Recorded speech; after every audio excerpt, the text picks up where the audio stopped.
Hurry the fuck up!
How's it going, YouTube? Toon Raider here. Welcome back to another entry in the illustrious Dragon Discourse podcast. I'm, of course, joined by my co-host, Aduname. Say what's up, Aduname.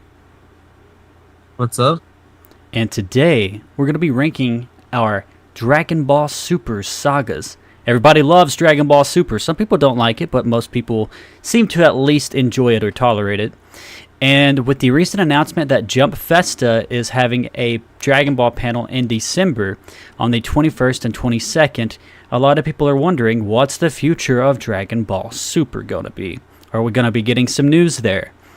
And we're not going to be able to stream next month, so the next time we'll be streaming will be in October, literally reviewing the Dragon Ball Daima premiere and giving our thoughts on Sparking Zero. So we figured, while we have the opportunity, let's rank all of the Dragon Ball Super sagas. Idoname, are you excited? I am pumped. We are very pumped here in the Toon Raider podcasting house. Without further ado, let's just go ahead and launch into our lists. So we're going to be going from the order of the series. So we'll start off with Battle of Gods, we'll go Resurrection F, so on and so forth, and then just list off where it's at on our list for simplicity's sake. That makes the most sense. Alright, so Battle of Gods, if I'm being honest, it's got to come in at my rank number 9. It didn't really change much in the anime except the location, and that still wasn't enough to move it higher than the bottom spot on my list. It's an okay movie, it's an okay arc, but compared to everything else in Super, it just doesn't make the cut. And when we talk about these Super arcs, that's something that we have to keep in mind. We're not talking about them just as movies. We're talking about them as an anime. We're talking about them as manga. And I think in all media, the Dragon Ball Super arc for Battle of Gods just kind of flopped, if you will. I mean, as a movie itself, Dragon Ball Z Battle of Gods, it was nice to revisit it. But when you're like taking all of Dragon Ball Super into account, it just doesn't really hold up. Where did you put Battle of Gods on your list, Idoname? I put Battle of God on number 7. Number 7. Wow. Yeah, I thought Battle of Gods was pretty good.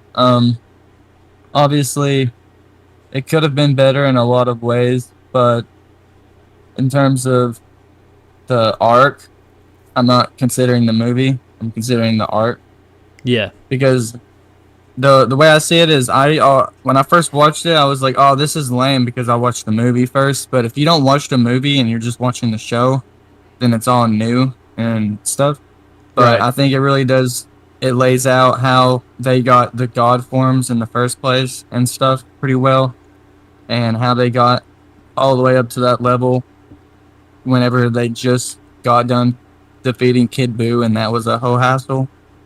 So I thought it was a pretty good arc. There was, like I said, there's some things in it I would change, but for the most part, I thought it was a good, interesting arc, and I thought Beerus is one of my favorite characters in Dragon Ball Super, like of the whole show. So that's another reason why I didn't want to put it at the lowest.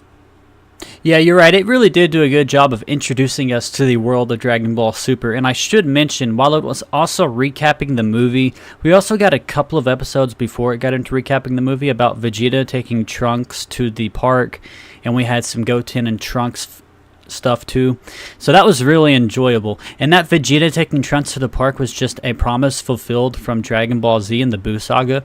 So, yeah, it wasn't that bad. Whenever I say it's number 9, that's not to say that I didn't necessarily dislike it.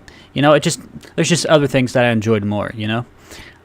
So let's move on to the Resurrection F saga. This is, of course, highly controversial. Some people really enjoyed it. Most people, I would say, didn't really enjoy it. Now, for this arc, it didn't get a recap in the manga. It got like a tie-in manga that never finished, so I don't think we'll count that. So we're mainly talking about the anime and the movie. And the reason why I have to put it at number 8 over Battle of Gods was simply because I was kind of tired of Battle of Gods. You know what I'm saying? Like, I didn't think the story was grand enough to be retold 3 different times. And while Resurrection F in the show was kind of done poorly, I did enjoy the movie. So the movie has to be second to the list for me, simply because I enjoyed it a little bit more than Battle of Gods in the anime. And they also made some minor changes, like Ginyu being in the anime. That was a cool touch. And you had Gohan get character assassinated, and he collapsed, just powering up. That was like the lowest point in Dragon Ball Super for me. But, at least Ginyu returned, I like whenever Dragon Ball does Yeah. things like that. So Ginyu didn't return in the movie. He returned in the anime. You kind of, the quality wasn't that great in the anime, but at least we had Ginyu back, So that's basically all my thoughts on Resurrection F. What did you think? Vegeta just annihilates him. Yeah, dude. Yeah. So I basically agree with you in terms of the placement because it was also my number 8 spot. Right. And there's a lot of things in that movie that I've said in I'm pretty sure a previous podcast episode that I didn't like, such as Gohan being a weak little punk. Yeah, He was just so weak, and yeah, he was literally the biggest wuss ever. Like, it was so sad. It's been a while since I watched the movie, but I think he went Super Saiyan and got a good hit on that red guy, whose name I can't recall right off the top of my head right now. But it's like whenever they adapted it for the anime and they were talking about what changes to make, they were like, we need to make Gohan worse. Because he didn't collapse from powering up in the movie. Yeah, I expected more from Gohan, especially considering that was the last time we seen him fight since he got messed up by Boo, from what I remember. That's the last time we saw him fight. So I'm pretty sure, I was excited to see him go into his what's the form, the ultimate form, yeah, and mess the dude up. But of course, he did the opposite. Which, he did allow Goku to instant transmission there, but I just feel like he could have done it in a better way. Yeah, we could talk about everything that went wrong with the Resurrection F arc all day, but I guess at a certain point we do have to move on to the Universe 6 arc. I actually have that at my number 7, so coincidentally, my 3 bottom arcs are Battle of Gods, Resurrection F, and then the Universe 6 arc. And it's probably the third least favorite arc in Super, simply because it takes no risks. The stakes are very low, and the characters aren't that compelling. The tournament is not interesting compared to previous tournaments. The only memorable characters are Hit, Frost, and Kaba, but at this point they feel underdeveloped. Hit was cool, but there wasn't that much to him. Overall, this arc was a letdown, but I guess the most interesting part was that it introduced us to the larger multiverse, and we got some more world building in Dragon Ball Super. Again, just because it's at number 7 doesn't mean I necessarily disliked it. I just thought it was relatively weak compared to these other arcs.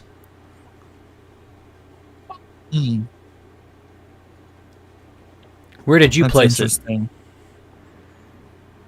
I placed that arc in my number 9 spot. So, okay, that makes sense. So this is your least favorite arc in Dragon Ball Super. Yes. Yeah. This arc was terrible in my opinion. I think that the coolest thing in this arc is Goku going Kaioken times 20? Yeah, Kaioken Blue times 20. Yeah, that was pretty cool. I guess Vegeta and Kaba, that was kind of a cool interaction. Yeah. But besides that, I think it was pretty terrible. They did Piccolo dirty too. At least he was there. At least he was there. Yeah, we'll talk about his absence as we go on, but yeah.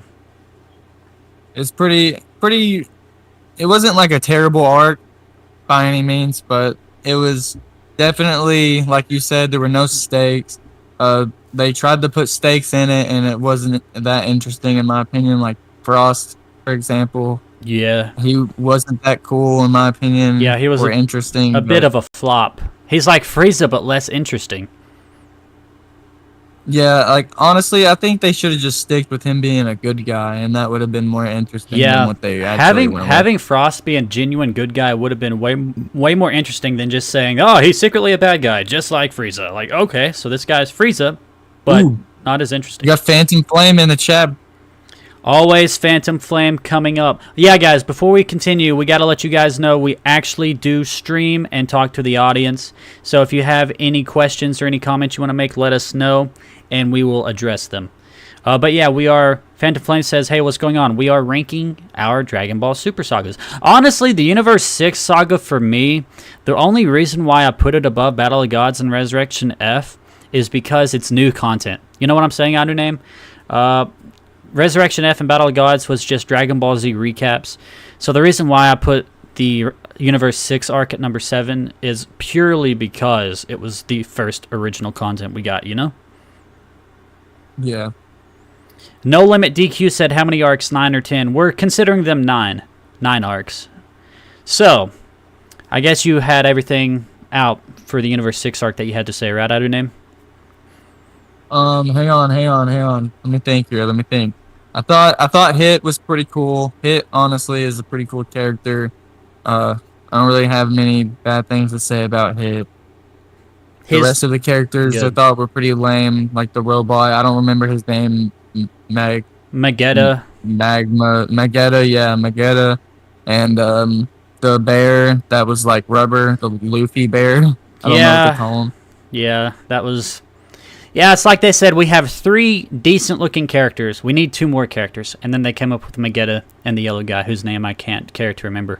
I saw his name in Dragon Ball Project Multi the other day, and I still didn't even care to remember it. Yeah, but that's honestly all I have to say about that arc. It was pretty bad. That's why it's all the way on my number 9 on my list. Definitely a more weaker saga. Now, the next arc is the Goku Black arc, or the Future Trunks arc. Some people call it Goku Black arc. For me, I'll be calling it the Goku Black arc. And it's like they say, it's not about the destination, it's about the journey. The Goku Black arc may have had an ending I did not love, but I still really enjoyed the journey. The Goku Black arc was the most interesting journey that the Dragon Ball Super anime ever took us on, and the manga was also very enjoyable. Seeing my favorite character Future Trunks back was awesome, and the story revolving around the mystery of Goku Black's identity was one of the best times to be a Dragon Ball fan. As Dragon Ball villains go, Zamasu and Black are what you'd want.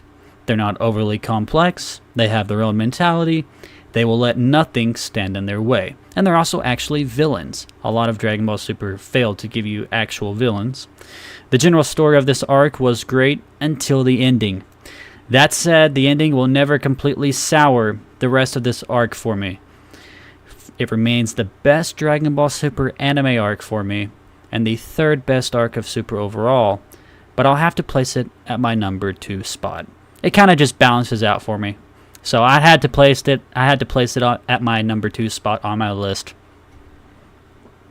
I have very strong feelings about the Goku Black arc, because I love Future Trunks, you know, so it's got to be number 2 for me. What did you think, Outer Name, of the Goku Black arc? Where did you put it on your list?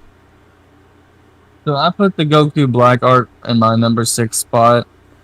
Oh, that's rough. That hurts. I thought the Goku Black arc was I didn't think it was terrible, but I think that a lot of the other arcs definitely have more moments and parts in it that are a lot better and stand out better, in my opinion.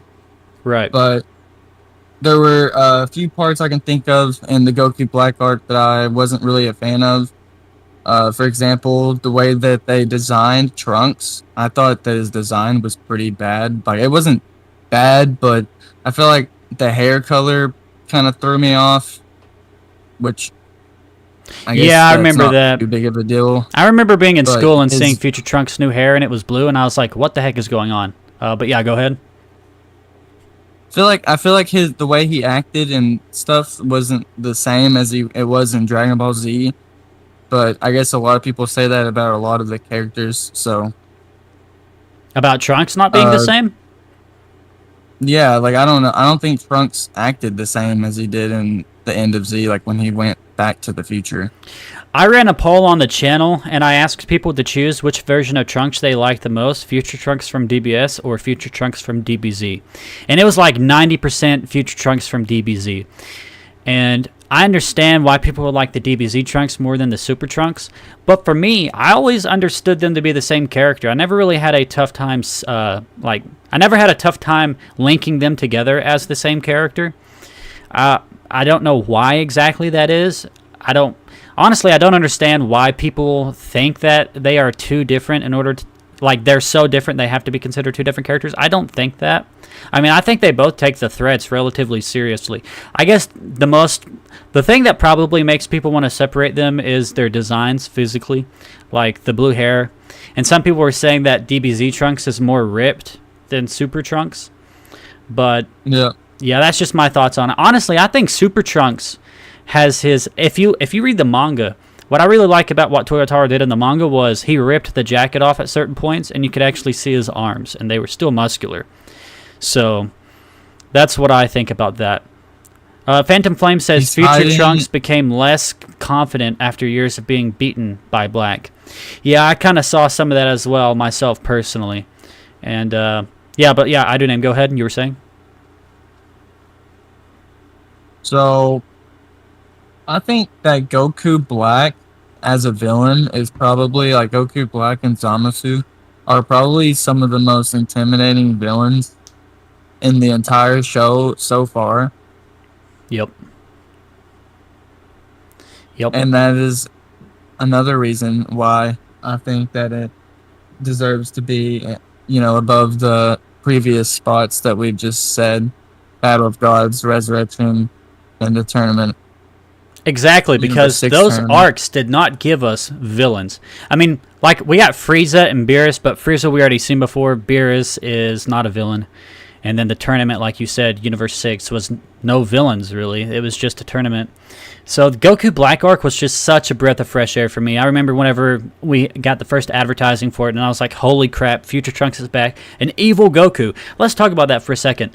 Before that, we only had Turles, and now we were getting an evil Goku. Everybody was so interested. That was like one of the best times to be a Dragon Ball fan because of the mystery. Dude, I remember whenever I first saw the Goku Black, I thought it was fake. It was revolutionary. That's how crazy it was. Yeah, I was like, this isn't Turles. This isn't. And you remember I thought for a time it could have been Goten. Like, what if Goten was conceived in this timeline somehow, but he grew up without a father and he was evil? The theories were going crazy at that time. If I'm not mistaken, I'm pretty sure Goku Black is what made me start watching Dragon Ball Super, because I wasn't even watching it when it first came out.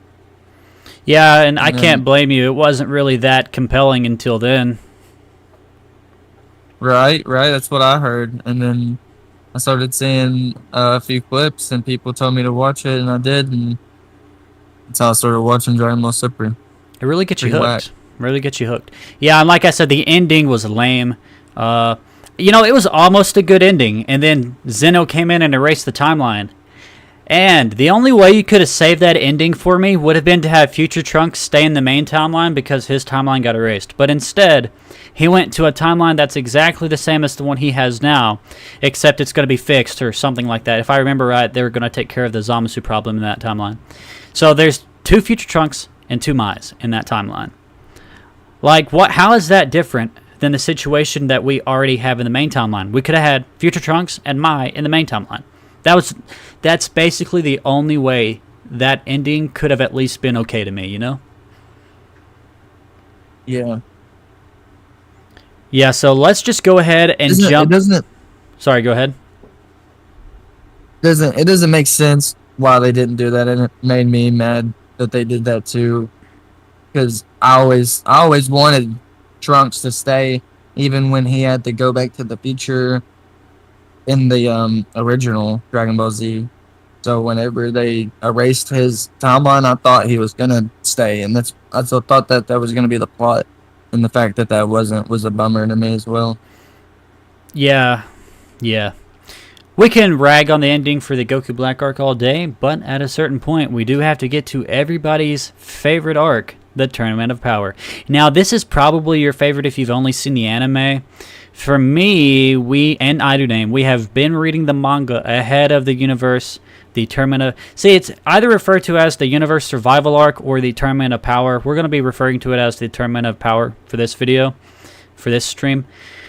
Similar to the Universe 6 arc, the Tournament of Power wasn't that much of a tournament. It was cool having so many characters, and the super animation was at its best here, but the story was also extremely lacking, and there were no compelling villains to keep me hooked. However, some of the main characters were well treated, and I did enjoy the reveal of UI Goku and learning more about this skill as the fight went on.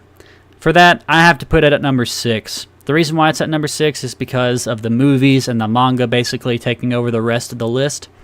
But yeah, it's got to go number 6 for me. I did enjoy, though, before I turn it over to Idoname to give his feedback on where he would put it on his list, one final comment I need to add.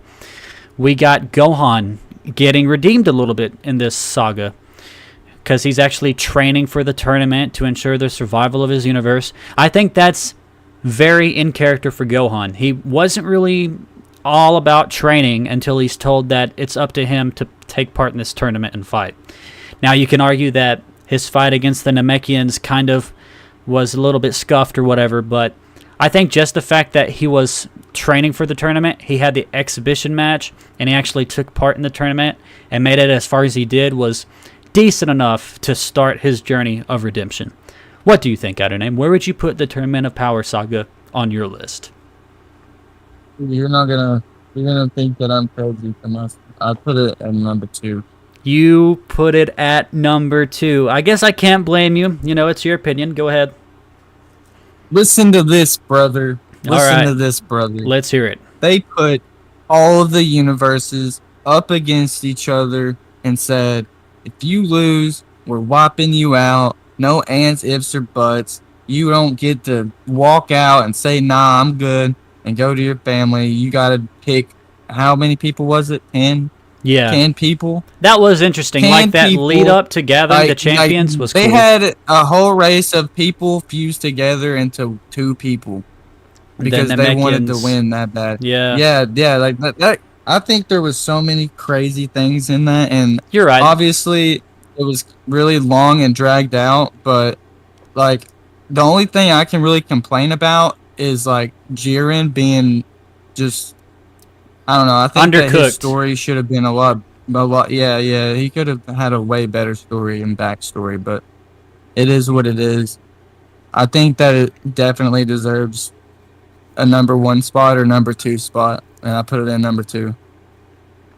Yeah. Real quick, we got some people in the comments bringing up Sparking Zero. We can talk about Sparking Zero once we get to the audience questions. For now, we're going through our super list, so if you have any thoughts about Dragon Ball Super, please let them be known. For example, Phantom Flame likes the Master Roshi and Goku moments during the manga Tournament of Power.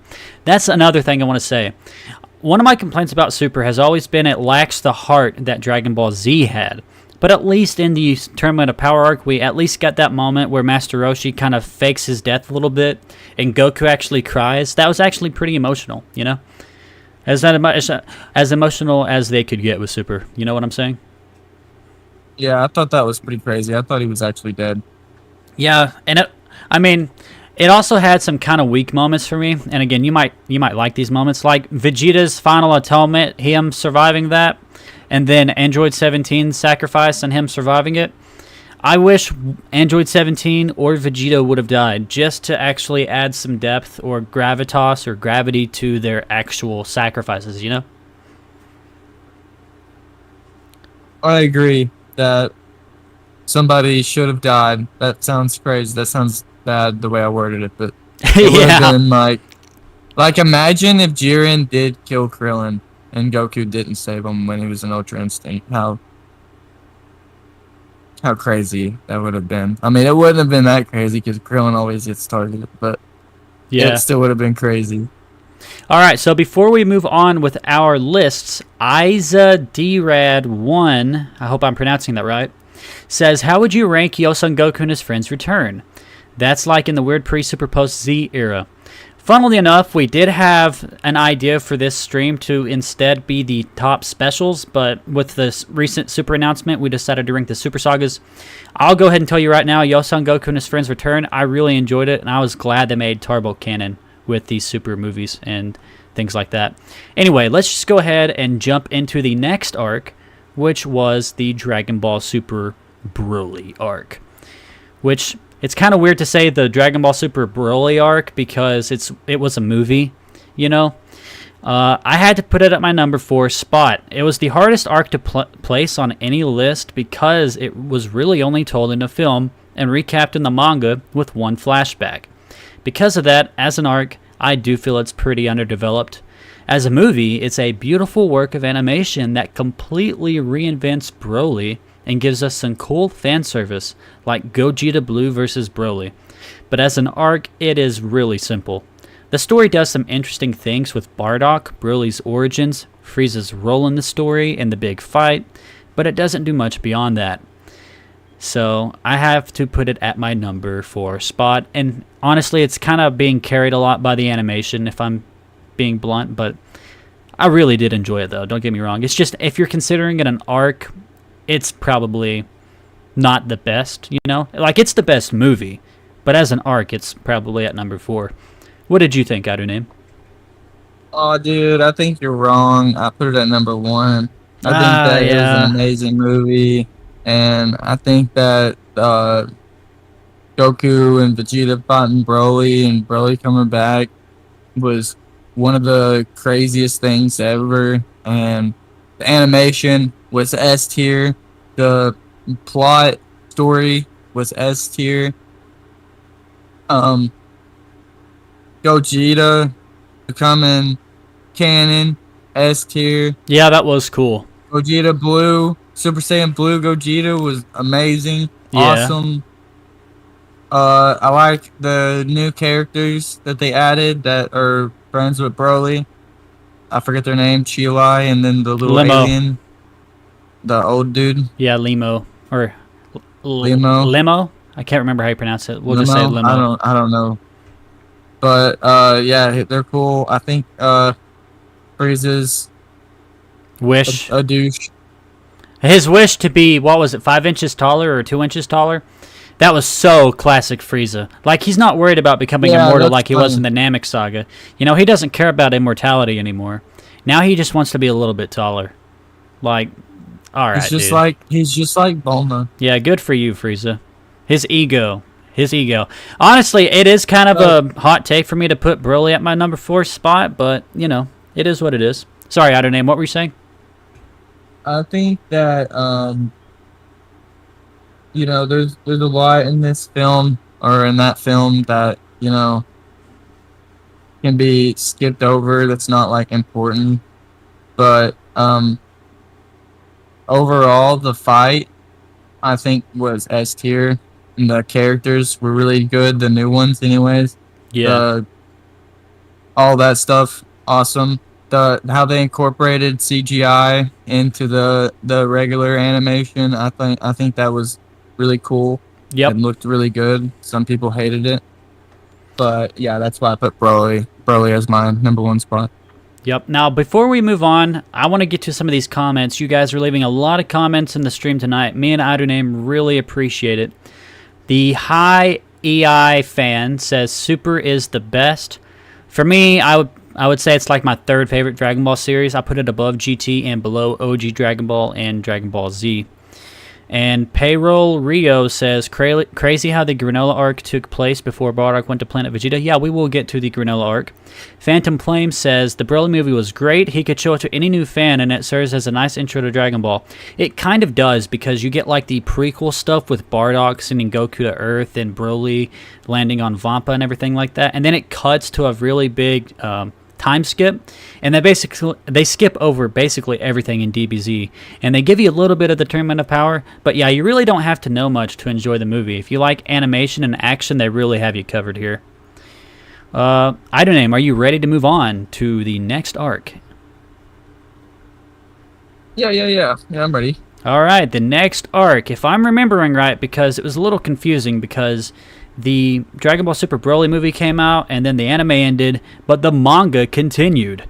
And so they went with the Moro arc as the next arc after the Super Broly arc. So, it was the first manga-exclusive arc, and a return to form for the series.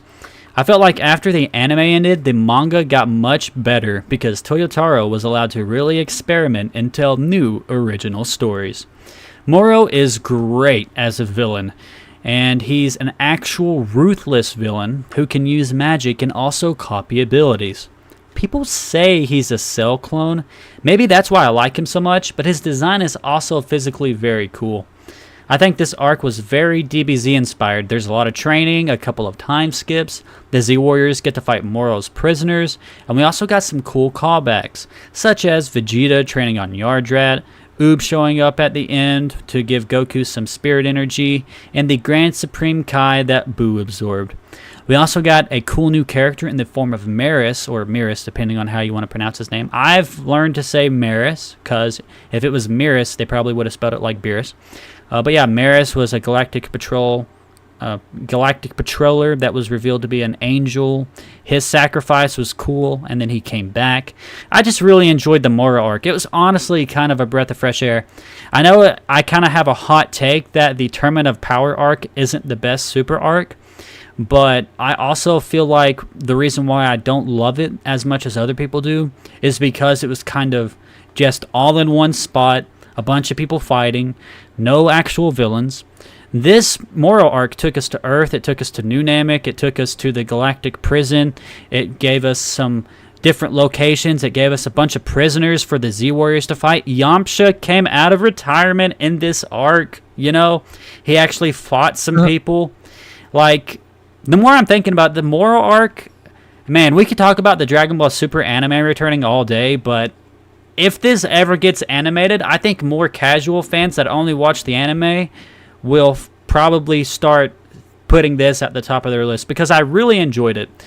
But I did put it at my number 3 spot. It's second to the Goku Black arc, and I will save what my number 1 arc is for, obviously, as we go. But yeah, I put it at my number 3 arc. The Galactic Prisoner arc, the Moro arc, is at my number 3 spot. Okay. I put Moro at number 4 because I thought it was pretty good. I like the way that they.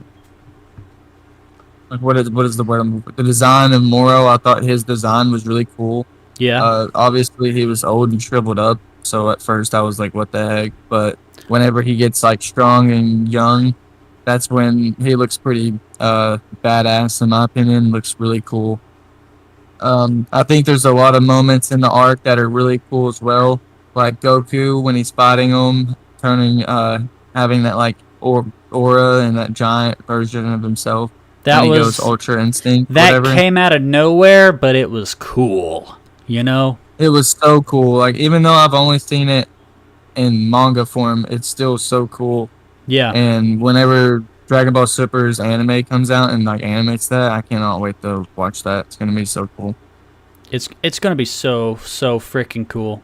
Yeah. Go ahead. There's a lot in that. There's a lot in the Moro arc that I think is really nice. The fact that Goku and Vegeta become members of the Galactic Patrol, I think it's pretty funny. Yeah.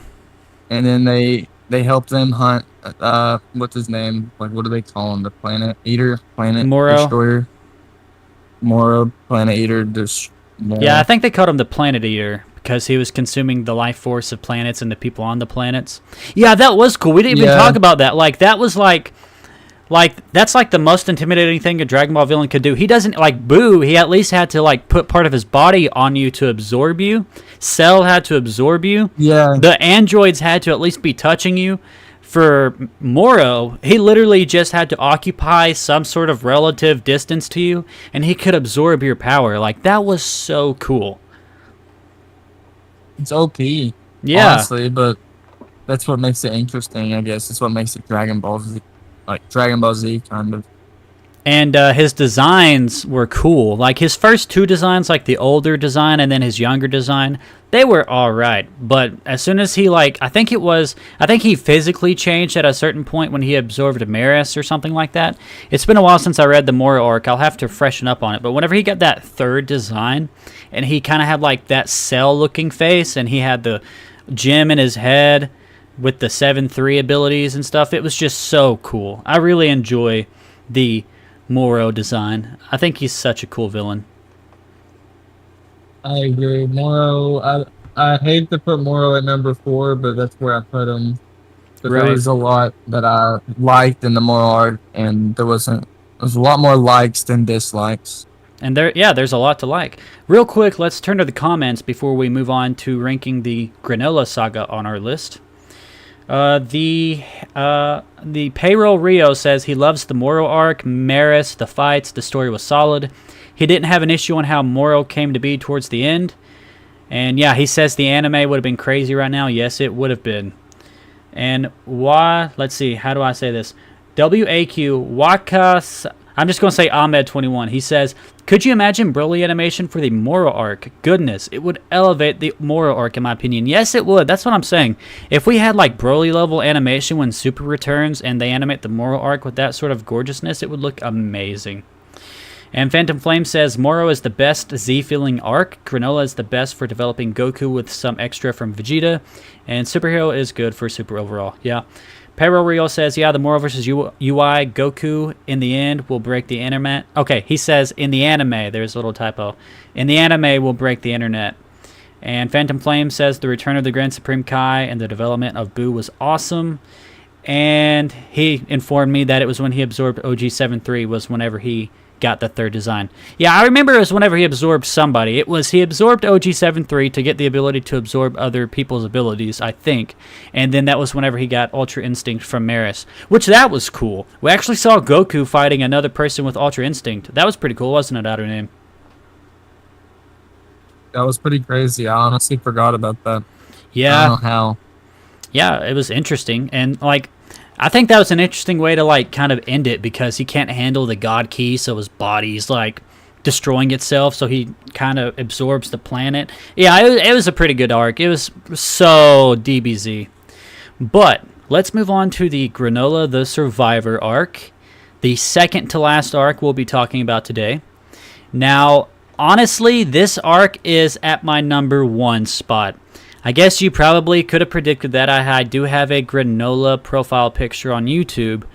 But more than that, I think that this is the best story that Super has told. Granola wasn't really the villain. They kind of... Okay, so let's get into the plot twist of it all. It's called Granola the Survivor. They set him up as the Cerulean. You're thinking that he must be inspired from Baby. You know how, like, Baby was a Tuffle, and then he wants revenge on the Saiyans? Or was it that Baby was created by a Tuffle? Anyway, point is, Granola wants revenge on the Saiyans for supposedly destroying his planet, which they did, but it was ordered by Frieza, and Granola didn't know the involvement that the Heaters had with it. Granola didn't realize he was saved by Bardock, the father of Goku, and we also got some cool Bardock flashbacks, which expanded the character of Bardock in Super. We got some cool...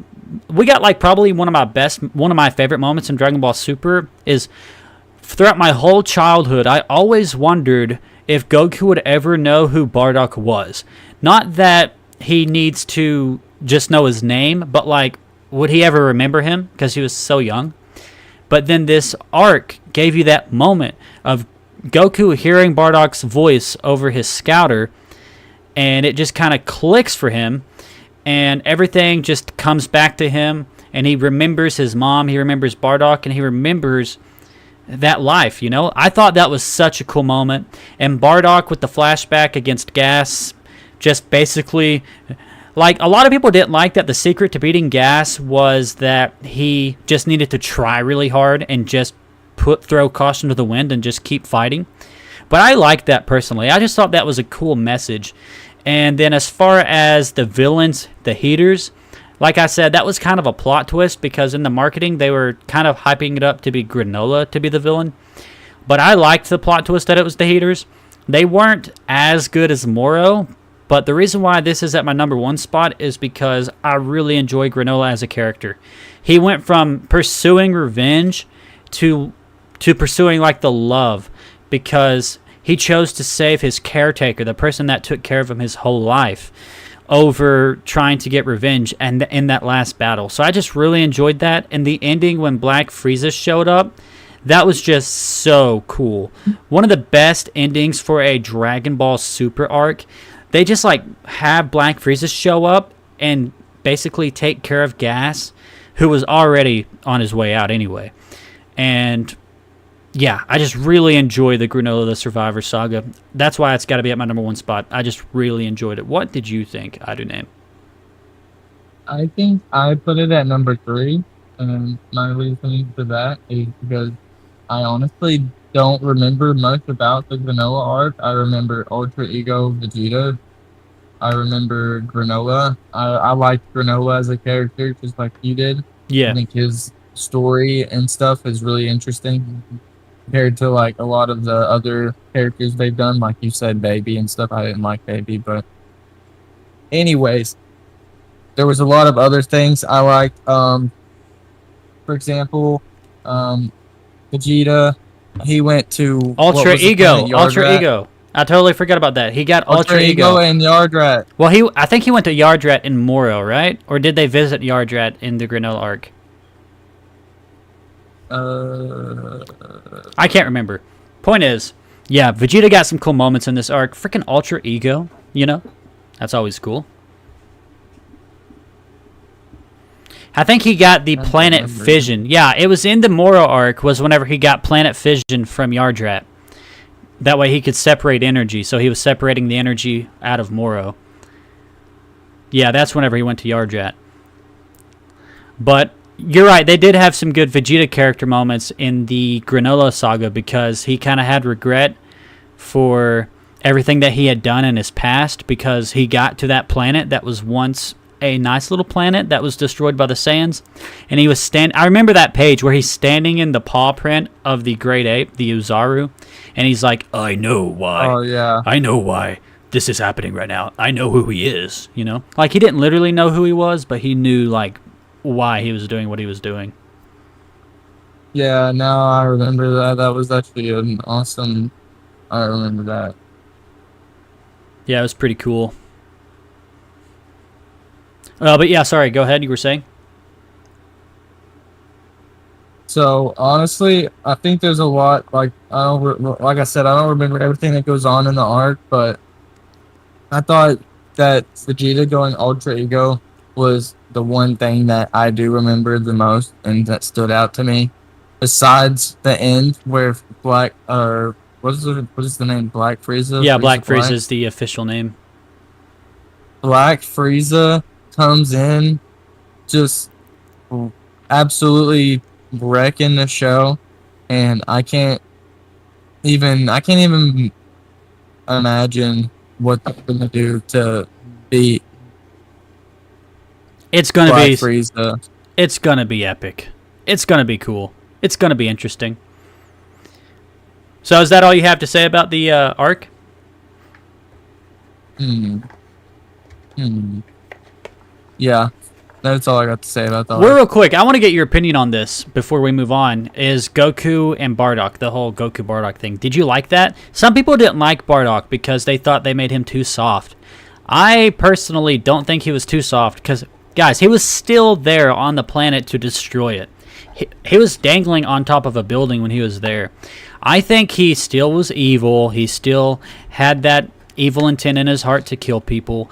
But all it took was for him to see a child, and he got reminded of his own son, and just had a moment of empathy, sympathy, you know? I'm not a father. I can't speak to what that would do to me if I was a father, or like a genocidal maniac like Bardock. But if you're seeing a child and you get reminded of your own child and he's with his mother and you remember your own child's mother, I mean, that's got to do something to somebody. You know what I'm saying? That would probably be equal to in the DBZ special whenever Bardock gets the visions of the future and decides he's going to try to change fate and save the planet.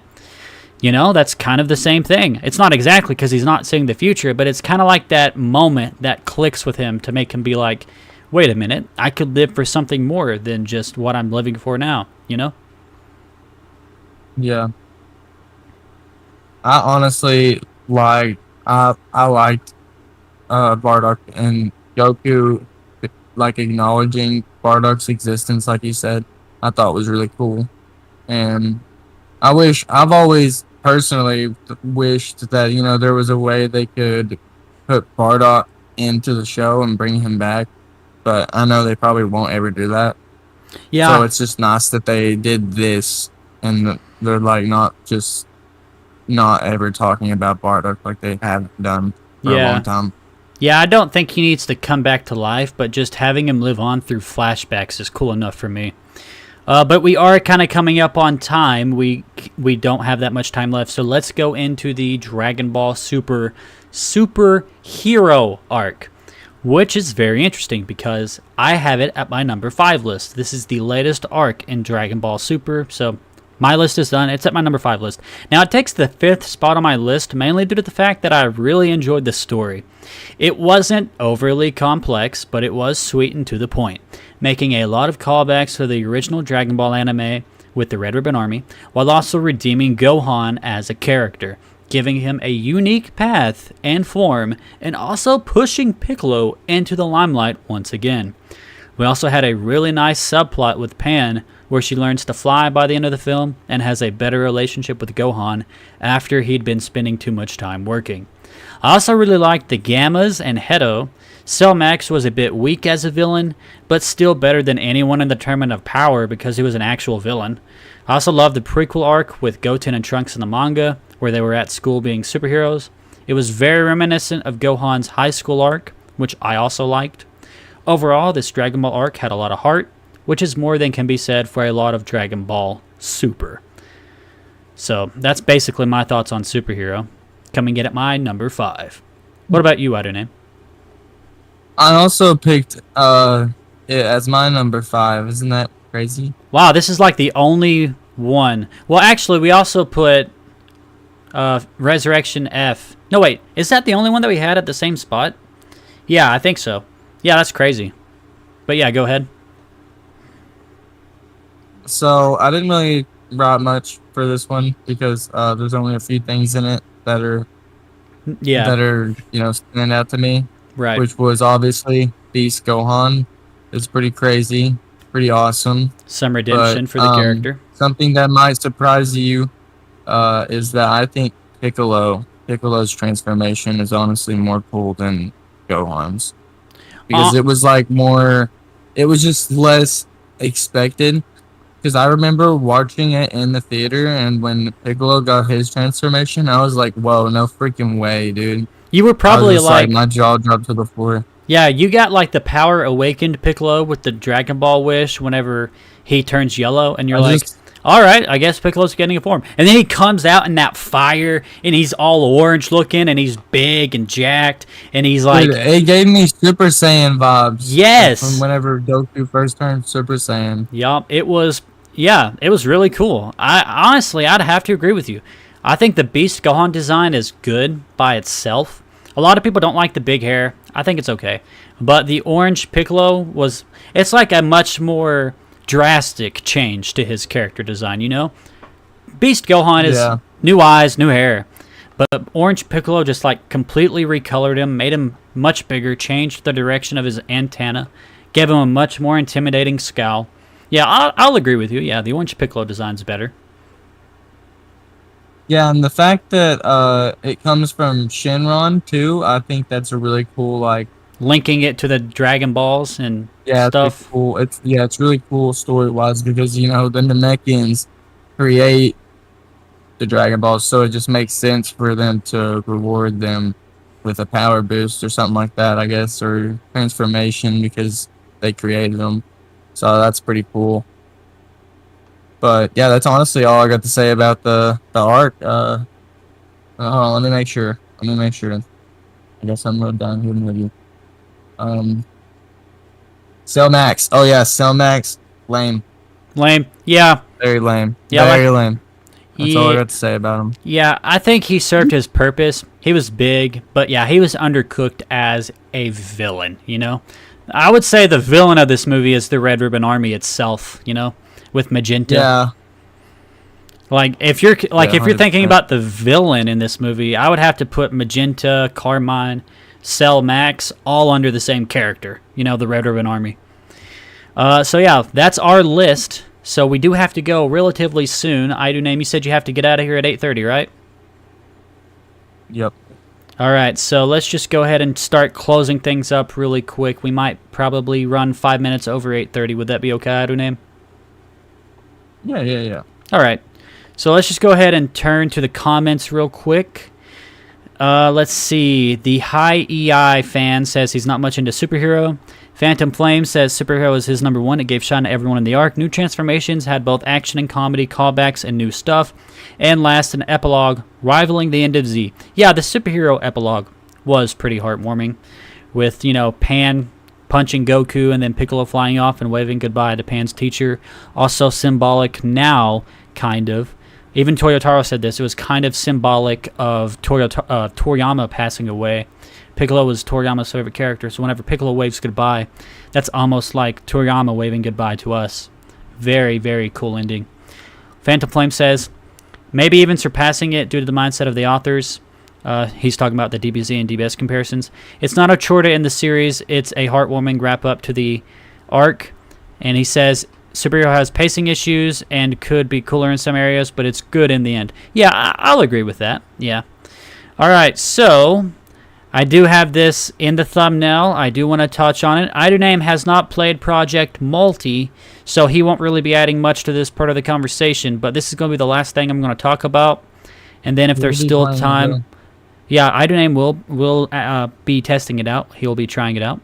And then after I touch on this real quick, we'll get into some last comments and then end the stream. So Project Multi is a MOBA. I had never played a MOBA before. I've heard of League of Legends, but I never played a MOBA. And I played it, and it was fun. They have some cool characters. I actually don't have a list of characters in Project Multi right in front of me. Based off my memory, though, I know so far they have Zamasu, Goku, Super Saiyan, Vegeta Super Saiyan, Future Trunks. Cooler is in it, which is interesting. So hopefully they're basically saying that movie characters are still on the table for these games. So maybe we'd see Cooler and Sparking Zero. But yeah, they had Android 18, Krillin, Piccolo, and that might be all I'm thinking of right off the top of my head. If I'm forgetting anybody, you can let me know in the comments. But yeah, I have only played Damage. I played Goku. Honestly, it's fun. I think the beta, you're only fighting against bots because I've won both matches I played, and I've never played a MOBA. So I don't know if I'm just good, which I don't think I would be because I've never played it. But yeah, it's a fun game. I like it. The animations are really good. Okay, so it's made for Steam and mobile. So I wasn't expecting it to look as good as it does. But if you look at these models Iduname, they actually look the most on model to Dragon Ball characters since Dragon Ball Fighters. That's how good they look. If you Google Dragon Ball Project Multi right now and go to Google Images, can you do that real quick? Just Google Dragon Ball Project Multi, go to the images, and just. Yeah, I have. I'm looking. Are you seeing those? They look pretty freaking good, dude. They do. Honestly, I think they look kind of remind me of the Dragon Ball Z Kakarot, like the cutscenes that looked really good from that game. Yeah. Like they look kind of like that. Yeah, it looks really freaking good. It looks great. Like I said, if you like MOBAs, I don't know like if this is a good MOBA, but I enjoy it. Anyway, that's my thoughts on Project Multi. And Jump Festa's coming up in December. A lot of people are speculating that we'll get the announcement of Dragon Ball Super returning. In case you missed it, Toyotaro recently did a ending to his Dragon Ball Heroes manga. So we know he's down to draw Dragon Ball. He's not still... Like, of course, there's a grieving process for Toriyama that he did. He's not in that grieving process anymore because he was drawing Dragon Ball Heroes. So we know that legal trouble behind the scenes probably delayed it a bit. People are hoping that it returns in December, whether it's through a movie or the anime returning or the manga. People are hoping Jump Festa is where it's going to be at because Dragon Ball has its own panel. I think that about does it, right? Are you hoping that Super returns at the Jump Festa panel? Do you think that's realistic to expect, Iduname? I don't think it's realistic to expect. Do I want it? Yes. I'm not expecting it, though. Which part? Are you wanting a movie, an anime, or a manga? Like, I mean, honestly, I think it would make more sense for a movie or something like that. But then again, they did just do a movie not long ago. It's been a couple years. Well, yeah, but they've just done quite a bit of movies, I feel like. Yeah, Broly was in 2018, and then 4 years later was Superhero. So for all we know, we'd probably have to wait until 2026. Because, I mean, maybe, I don't know, maybe they do need another movie because, they do got to do quite a bit in terms of getting story, a lot of story before they start another anime because we don't want them to do what they did with Dragon Ball Super the first time and it just be filler after filler. A little bit undercooked. Undercooked. Exactly. Yep. All right, well, I guess that's basically the podcast. We basically talked about everything there was to talk about. I would turn it to the comments, but it looks like everybody has basically said what they needed to say throughout the stream. We've done a good job of responding to people. I will address some comments, though. The High EI fan says, I want Super Anime to continue the series. A lot of people do. A lot of people do. We need the Super Anime to come back. The Moro arc would be glorious. They would be glorious. The Moro arc would be. Oh, at the top of the stream, we actually got a comment from someone named DYCYPALO. He says, do you play Xenoverse 2? Server issues for hours now. You having issues getting into the multi-lobby? Honestly, on PS4, I've had issues connecting to matches and stuff like that. But I only play Xenoverse 2 whenever they have new content coming out for it. Phantom Flame says he will say one more thing, and of course Phantom Flame has been a strong supporter of the channel for many streams, so we will let him say one more thing, and we will address it at the end of this stream. I guess he's typing it up. Oh, okay. What if Frost's final form...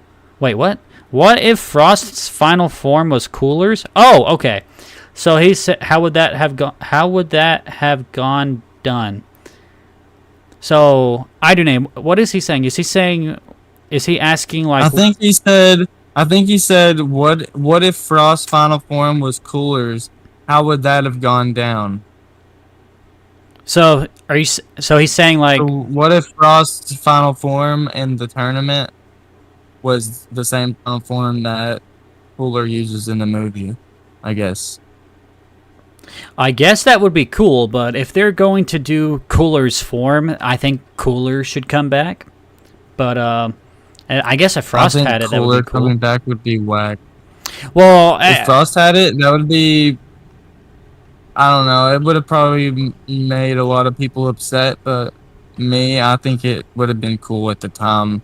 But there's better things you can do with it, like you said, like having Cooler come back and doing a whole thing with that. Like with Broly. Yeah, like with Broly. Exactly. Well, guys, today's stream was a little bit on the shorter side. We did have some technical difficulties before we started, but we ended up getting up, and we actually have the stream going now, and we're coming to a close. Real quick, I mentioned this at the top of the stream, but I'll mention it as we're closing. The September stream is getting delayed. We're not doing a stream in September, which actually kind of works out because we're going to do a big one in October. A gigantic stream in October. We're talking an hour and 30 minutes, maybe 2 hours. It's going to be gigantic. We're going to be giving all of our thoughts on Dragon Ball Sparking Zero and the Daima premiere. We're not sure what week we're going to do it. It's definitely probably going to be the week that Daima premieres or maybe a week or two after it. But yeah, we'll be giving our Daima review of the premiere, and we'll be reviewing Sparking Zero. And then from that point on, we'll see the show kind of change a little bit. So right now we're doing these main topics, talking about all the Super Sagas ranked, the DBZ Sagas ranked, things like that. But after October, it's basically going to shift into a Daima review series. But we'll still be talking about the latest news in Dragon Ball. And then when Super comes back, it'll be a Daima review series and a Super review series. But yeah, I don't know. Do you have any final comments before we close this puppy out? I want to know your opinion on this comment from the High fan. Super manga not as good as the anime. The Super manga not as good as the anime. Well, first of all, I don't know if that's a hot take or not. I can only speak from my perspective. But honestly, the Super manga, I think, is better than the anime. I said it. Because we got more content with Moro and Granola, you know? And I think Moro and Granola is way better than a lot of the stuff that the anime did. The anime had a lot of production issues up until the Goku Black arc, And then even then, some of that wasn't that great. The Tournament of Power was better animation-wise, but story-wise, it was kind of weak.